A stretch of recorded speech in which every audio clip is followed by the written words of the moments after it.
Olá, pessoal! Voltamos aqui para a nossa aula 7.2, né? Para falar da nossa revisão de conteúdos da aula 7.1, onde nós discutimos sobre a problemática ambiental, lembra? Pois é.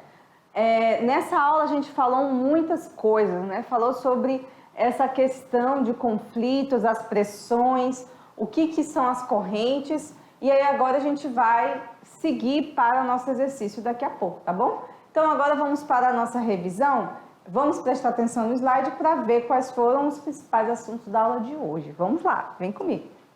Bom, gente, então a nossa aula de hoje, a aula 7.1, ela falou sobre a sociedade e o meio ambiente, né? Esse conteúdo aí que é muito importante para o Enem, para as provas, para os vestibulares, mas acima de tudo é um tema importante para a nossa existência humana, porque a gente precisa tomar consciência da gravidade dos problemas, senão a gente fica alheio às situações que estão acontecendo, né? Então, a gente começou, né, falando sobre a problemática, sobre as questões, os principais dilemas que nós temos enfrentado, né? E a gente falou de duas correntes de pensamento que ajudam a gente a entender até mesmo a divisão dos discursos, né? Como alguns agentes políticos, ambientais, eles discutem o meio ambiente. Alguns são mais radicais, outros são mais moderados, isso vai depender muito da forma com que se pensa, né? O pensamento disso tudo. Então, a gente tem aqui duas correntes principais, a gente tem outras correntes, mas a gente não vai ter tempo para falar sobre isso, né? Porque a nossa aula é curta. Então, a gente fala aqui, ó. A primeira questão aqui da corrente preservacionista é que, nessa corrente, a gente tem a ideia de que o fato de nós existirmos já degrada a natureza, né? Por si só. E que toda a nossa ação da natureza ela deve ser o máximo restrita. E que essas áreas de preservação elas sejam intocáveis, ou seja, não vamos mexer para não destruir, né? Digamos que essa aqui seria uma corrente mais radical em relação a essa questão da natureza, nossa relação com ela, né? Nós temos também a corrente conservacionista, que é uma corrente que defende já uma certa relação, né? Uma certa intervenção humana na natureza, porém com muito cuidado, né? Que seria a ideia do uso equilibrado dos recursos, em que nós podemos sim atuar sobre a natureza, porém sem desperdícios, tendo uso equilibrado e sempre pensando, né, que a natureza é parte de nós e não somos separados dela. Se a gente pensar assim, a gente consegue manter realmente uma relação de mais respeito com a natureza, né? Bom, e nós falamos também sobre a definição, né, do desenvolvimento sustentável, por que ele é importante, por que ele é necessário, né?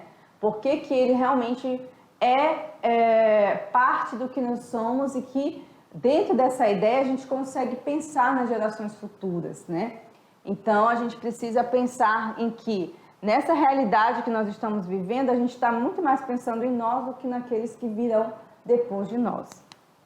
Bom, e aí o desenvolvimento sustentável é aquele que satisfaz o presente, claro, a gente precisa comer, beber, tomar água e respirar, porém pensando também naqueles que virão após a gente sair dessa terra, porque a gente tem um tempo limitado para viver aqui, né? Nós vamos viver eternamente vivos, né? Nós podemos viver em outros, quem acredita, né? Em outras dimensões aí depois da nossa existência aqui. Mas a gente tem um tempo limitado, então virá outras gerações, né? Assim como nós vimos depois dos nossos avós, tataravós, também nossos filhos e netos serão aqueles que estarão aqui depois de nós. Então teremos que ter esse pensamento também de pensar, esse pensamento de refletir sobre aqueles que ficarão aqui.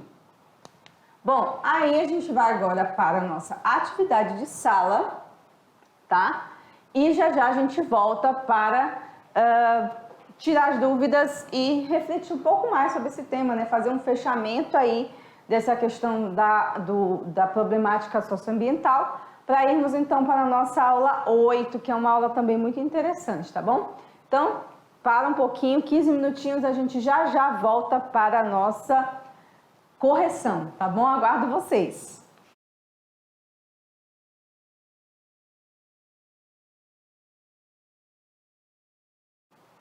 Muito bem, galerinha da mediação tecnológica, voltamos para a nossa correção de conteúdo. E aí, pessoal, o que vocês estão achando dos assuntos da disciplina? Vocês acreditam que realmente está sendo necessário, está sendo proveitoso para a formação de vocês, para que vocês possam se antenar também nessas atualidades? Porque a gente pensa nesses conteúdos também pensando de como vocês vão aproveitar isso, né? Como que vocês vão também emprestar um pouco desses temas para o próprio estudo da atualidade, né? Do tema de atualidades, e também que vocês podem utilizar até mesmo para redação, porque, gente, a prova de redação do Enem, ela é uma prova que você precisa ter leitura de mundo, gente.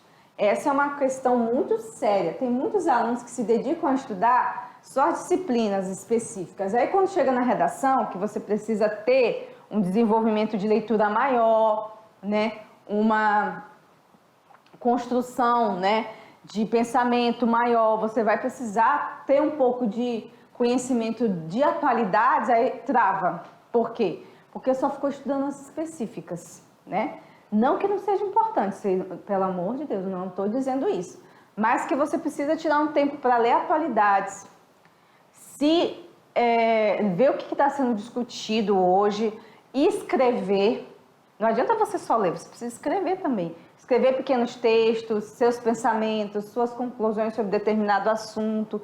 Então, gente, é para isso. A sociologia não é só para você tirar nota, passar e sair fora, não. É para você utilizar-se do melhor que ela tem, que é essa capacidade de compreensão e interpretação da realidade, para vocês utilizarem nas provas de vocês. Essa é a ideia, né? Bom, então voltando aqui para a nossa correção, vamos começar a corrigir aqui as questões e aí a gente vai discutindo mais sobre esse assunto da problemática socioambiental, tá bom? Então vamos aqui para a nossa primeira pergunta, tirar as nossas dúvidas. Vamos lá então, questão 1. Há uma corrente ambiental que defende que qualquer interferência humana provoca danos ao meio ambiente e, portanto, deve ser restringida ao máximo, propondo inclusive áreas de preservação intocáveis. Lembra que a gente estava falando sobre isso ainda há pouco? Pois é. Qual seria essa corrente ambiental, pessoal? Vamos lá. Letra A, preservacionista. Letra B, conservacionista. Letra C, sustentável. Letra D, florestal. Ou letra E, isolamento. E aí, pessoal? Lembra que nós falamos que há duas correntes ambientais, uma um pouco mais radical, né? Que a gente viu aí que não aceita muita interferência humana e tudo mais, e outra mais moderada, né? Que defende um uso mais racional dos recursos sem degradar tanto assim o meio ambiente. Ainda lembram, pessoal, a diferença? Vamos ver aqui, dentro dessa pergunta, qual é a resposta correta? Isso mesmo, parabéns para quem marcou a letra A. Exatamente. A corrente preservacionista, né, que é a letra A, ela é muito mais radical, né? Que quer dizer o quê?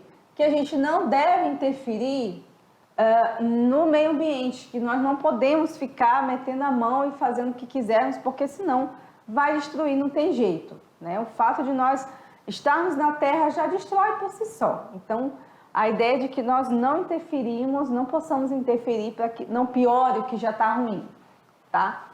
Muito bem, parabéns aí para o pessoal que marcou a letra A, nossos alunos queridos aí, né? Vamos para a questão 2. Vamos lá, galera. Seguinte, o Chico Mendes foi um dos maiores ícones da luta pela preservação da Amazônia.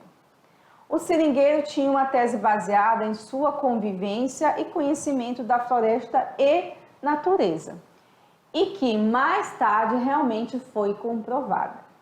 Que tese foi essa?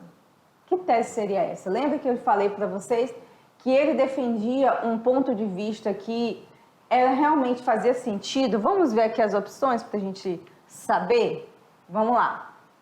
Ele defendia de que a floresta, a tese seria a de que a floresta deve ser intocável. Concordam essa aqui ou não? Letra B. A de que o surgimento dos conflitos se deu por causa dos indígenas da região. Foi isso que ele chegou a dizer, gente? A gente chegou a mencionar essa questão? Não sei, não lembro. Vamos lá, que a gente vai já saber. Letra C. A de que os lucros seriam maiores, né? Aqui acho que a gente repetiu a palavra. A de que os lucros seriam maiores com a derrubada da floresta? Será? Será, gente, que é isso mesmo? Letra D. A de que os benefícios derivados da manutenção da floresta em que seriam maiores do que ela obtido com a sua derrubada, ou seja, se você deixar ela em pé, o lucro é maior do que ela derrubada. Será? Ou a de que os índices de desenvolvimento econômico não têm relação nenhuma com o meio ambiente, não tem nada a ver. Meio ambiente é meio ambiente, índice de desenvolvimento é índice de desenvolvimento. E aí, pessoal, qual a questão correta? Vamos ver? É a letra D. A de que os benefícios derivados da manutenção da floresta seriam maiores, né? Aqui tá também repetido, aqui está de forma errada.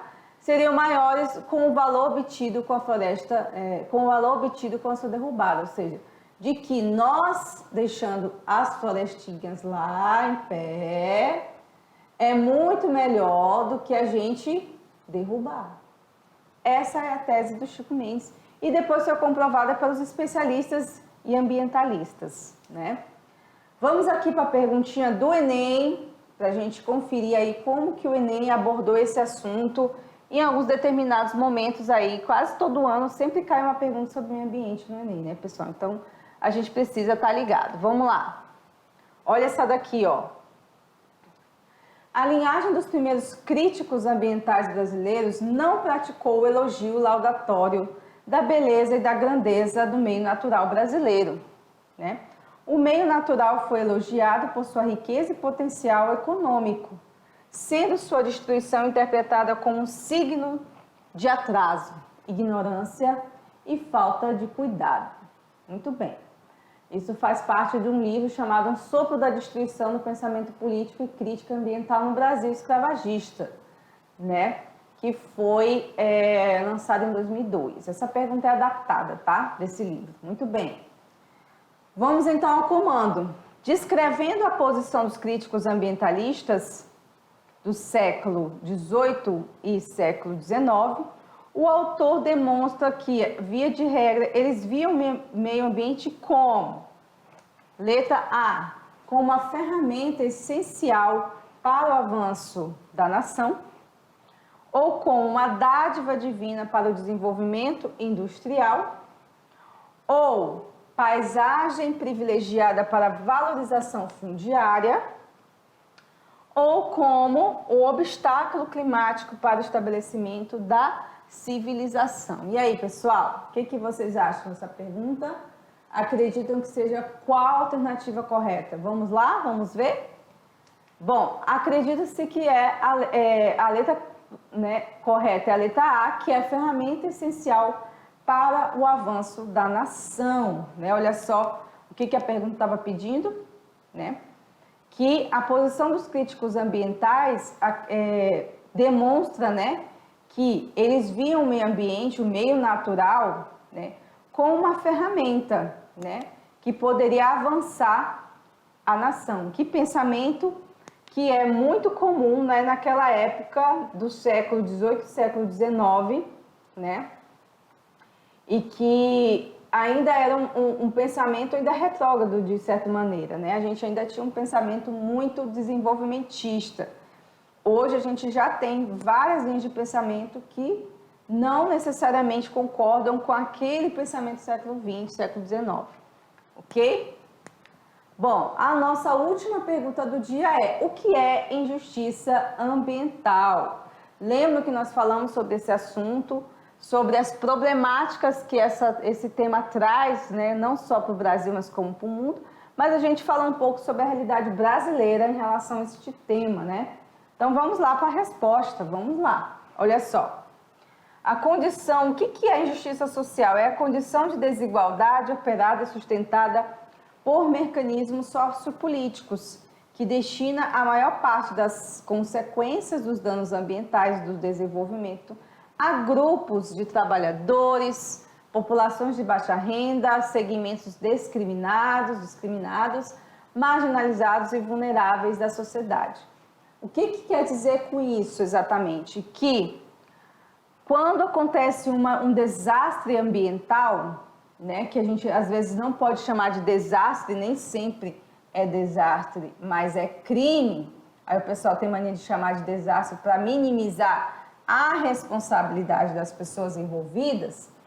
Quando acontece um crime ambiental, é bom a gente falar em crime, porque fica mais evidente que às vezes é pela falta de responsabilidade desses agentes, dos donos das empresas, que causa esse tipo de situação.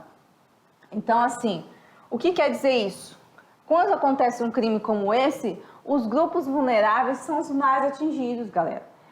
São pessoas pobres, são os trabalhadores das empresas, às vezes, que morrem lá dentro, são as populações discriminadas, são os vulneráveis da sociedade. Então, na verdade, essa injustiça ambiental tem a ver também, gente, com a classe social. Porque sempre a classe mais pobre vai ser a mais atingida por esse problema. Por isso que os segmentos sociais não se importam, porque são os pobres que vão sofrer, então para que se importar? A grande maioria pensa assim.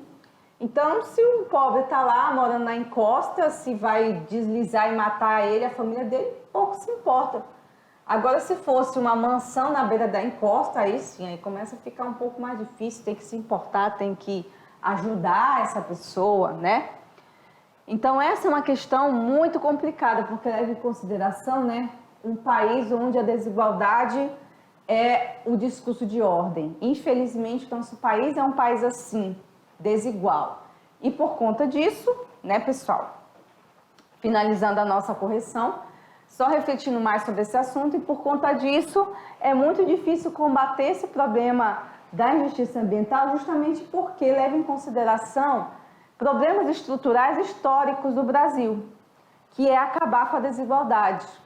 Se a gente acaba ou diminui o máximo da desigualdade, a gente vai diminuir 80% dos problemas. Problema de criminalidade, problema ambiental, problema econômico, social. Aí a gente começa a avançar enquanto país que poderia se chamar de um país desenvolvido. O Brasil não sai dessa realidade exatamente por isso, porque é um país rico, não é um país pobre em relação a PIB e produção.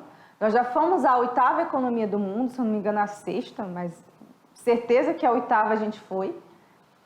Agora imagina, a 8ª economia do mundo ser um país tão desigual, por quê? Se nós somos grandes produtores e exportadores.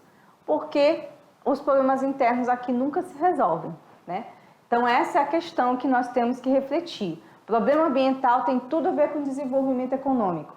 Tem tudo a ver com o país ser desenvolvido ou não. Tem tudo a ver com a justiça ambiental ou não, certo? Então, gente, nossa aula termina por aqui. Eu espero que vocês tenham gostado e aprendido junto comigo aqui. E que na próxima aula a gente continua com as nossas temáticas. E lembrando, a nossa aula que vem será a nossa última aula da primeira unidade. E logo após elas teremos as revisões e as primeiras avaliações do nosso terceirão do coração, tá bom? Um abraço para vocês, a gente se vê na aula que vem. Até mais!